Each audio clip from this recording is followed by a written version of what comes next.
بسم اللہ الرحمن الرحیم۔ السلام علیکم ورحمۃ اللہ وبرکاتہ۔ نحمدہ ونصلی علی رسولہ الکریم، اما بعد۔ حضرت بلال رضی اللہ عنہ کی شادی کا واقعہ۔ حضرت بلال حبشی رضی اللہ عنہ کا واقعہ۔ اندھیرے میں ہر چیز سیاہ نظر آتی ہے، مگر روشنی کی یہ خوبی یہ ہے کہ ہر چیز کو روشن کر دیتی ہے، بلکہ اس میں روشنی کی بدولت ایک خاص اور انوکھی چمک پیدا ہوتی ہے جو اسے مزید خوبصورت اور پرکشش بنا دیتی ہے، خواہ وہ چیز سیاہ ہو یا سفید۔ یہ تو عام روشنی کی بات ہے، لیکن اگر معاملہ نور ہدایت اور نور ایمان کا ہو تو اس کی تاثیر ہی کچھ اور ہوتی ہے۔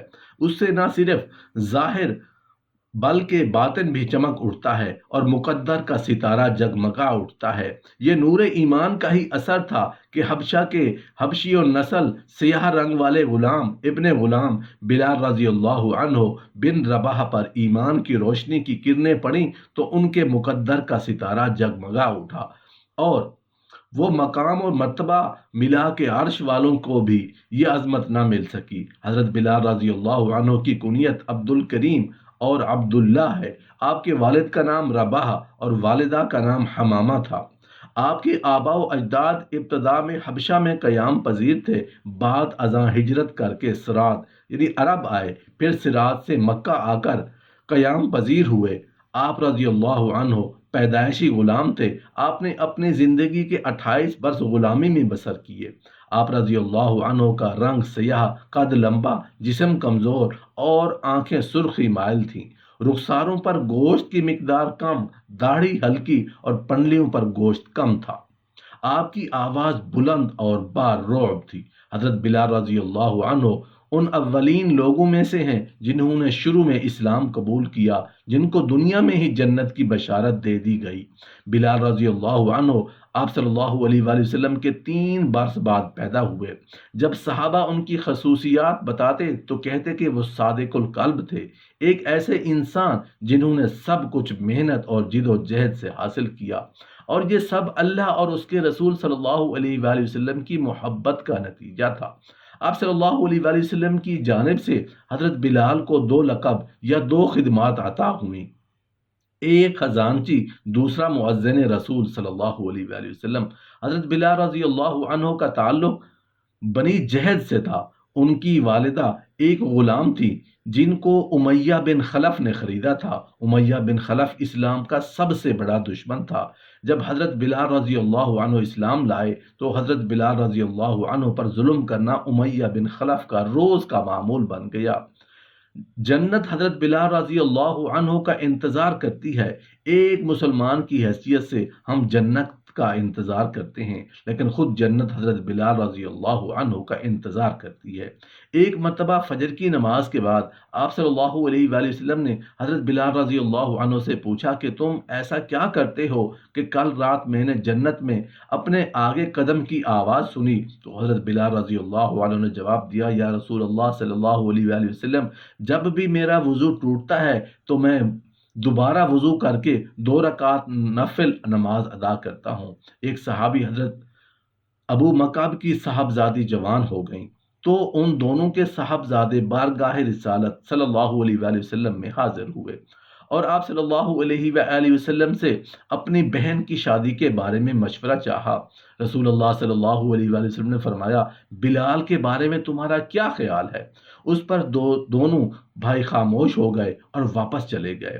دوسری بار اس غرض سے پھر حاضر خدمت ہوئے۔ اس بار بھی رسول اللہ صلی اللہ علیہ وآلہ وسلم نے سیدنا بلال حبشی کا ہی نام لیا۔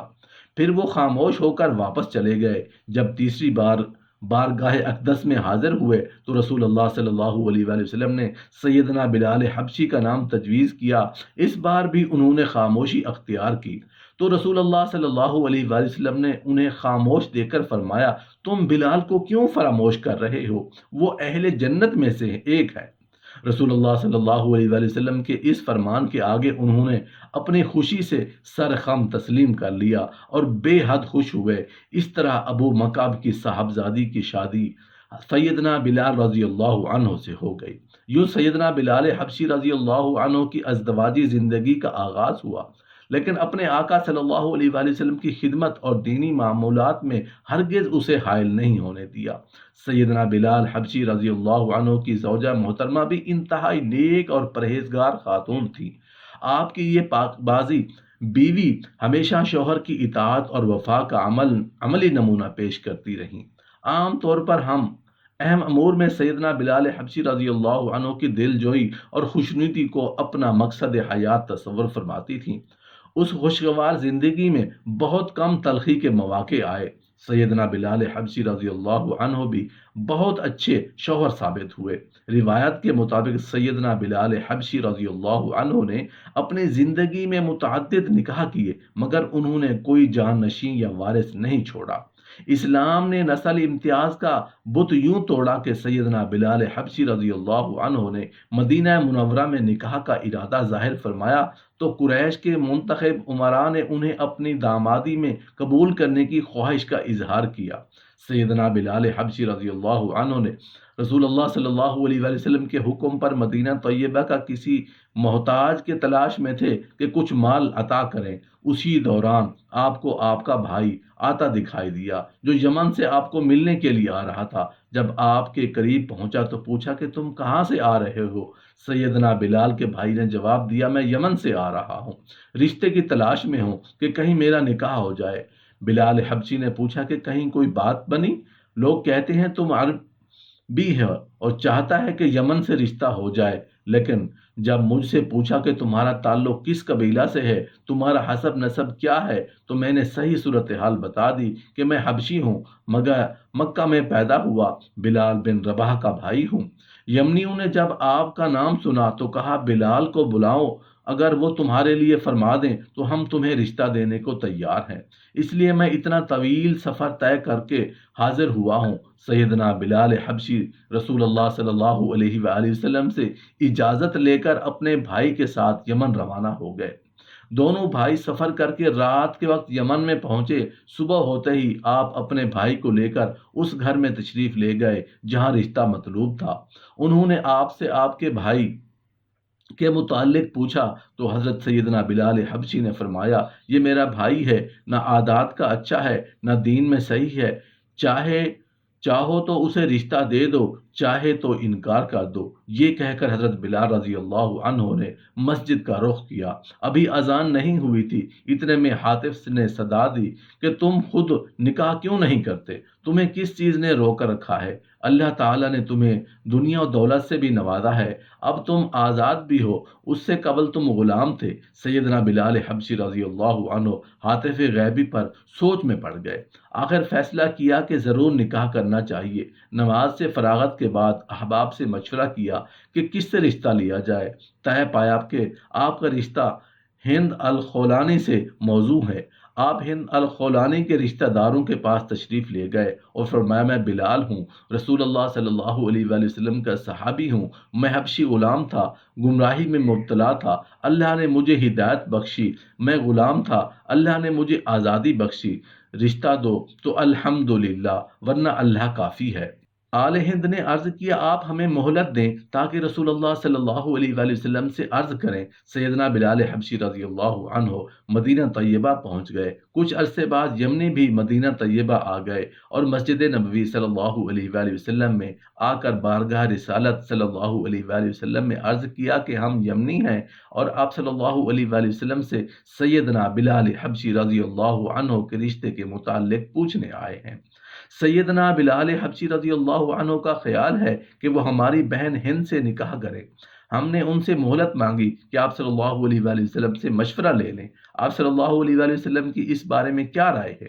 رسول اللہ صلی اللہ علیہ وآلہ وسلم نے فرمایا، تم کہاں، بلال کہاں؟ تم کیا سمجھ رہے ہو کہ میرا بلال تو بہشتی ہے؟ یہ سن کر ہند الخولانی کے رشتہ داروں کی آنکھیں کھلی کہ سیدنا بلال حبشی رضی اللہ عنہ تو بڑی شخصیت ہے، ان کے ساتھ رسول اللہ صلی اللہ علیہ وآلہ وسلم کا کتنا پیار ہے، اس لیے نکاح کی ٹھان لی اور فوراً ہند کا رشتہ بلال حبشی رضی اللہ عنہ کے ساتھ کر دیا۔ ہند اور خولانی سے نکاح کے بعد بہتر ماحول رہا، لیکن ایک دن کچھ ناگوار بات ہند الخولانی سے صادر ہو گئی تو سیدنا بلال حبشی رضی اللہ عنہ نے رسول اللہ صلی اللہ علیہ وآلہ وسلم کی کوئی حدیث بیان فرمائی کہ ہند الخولانی نے تصدیق کی بجائے تکذیب کر ڈالی۔ سیدنا بلال حبشی رضی اللہ عنہ یہ سن کر آگ بگولا ہو گئے اور غضب ناک ہو کر گھر سے نکل پڑے۔ راستے میں رسول اللہ صلی اللہ علیہ وآلہ وسلم کی سیدنا بلال حبشی سے ملاقات ہو گئی۔ سیدنا بلال حبشی کے تیور بدلے دیکھ کر رسول اللہ صلی اللہ علیہ وآلہ وسلم نے فرمایا، بلال خیر تو ہے؟ سیدنا بلال حبشی نے عرض کیا، یا رسول اللہ صلی اللہ علیہ وآلہ وسلم، میری زوجہ نے ایسے ایسے کہا ہے۔ رسول اللہ صلی اللہ علیہ وآلہ وسلم سیدھے ہند الخولانی کے ہاں تشریف لے گئے۔ فرمایا، بلال گھر پہ ہے؟ ہند الخولانی نے عرض کیا، نہیں۔ آپ نے فرمایا، تم نے میرے بلال کو ناراض کیا ہوگا۔ ہند الخولانی نے عرض کیا، نہیں یا رسول اللہ صلی اللہ علیہ وسلم، وہ مجھ سے بہت پیار کرتے ہیں۔ آپ صلی اللہ علیہ وآلہ وسلم فرمائیں، کیا انہوں نے میری کوئی شکایت کی ہے؟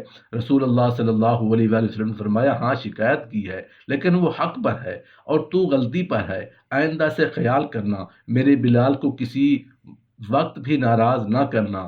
اس کے بعد سیدنا بلال حبشی رضی اللہ عنہ گھر واپس آئے تو ہند الخولانی نے معذرت کر لی اور اپنی غلطی کا اعتراف کیا، اور پھر کبھی بھی کوئی آپس میں اختلاف نہ ہوا۔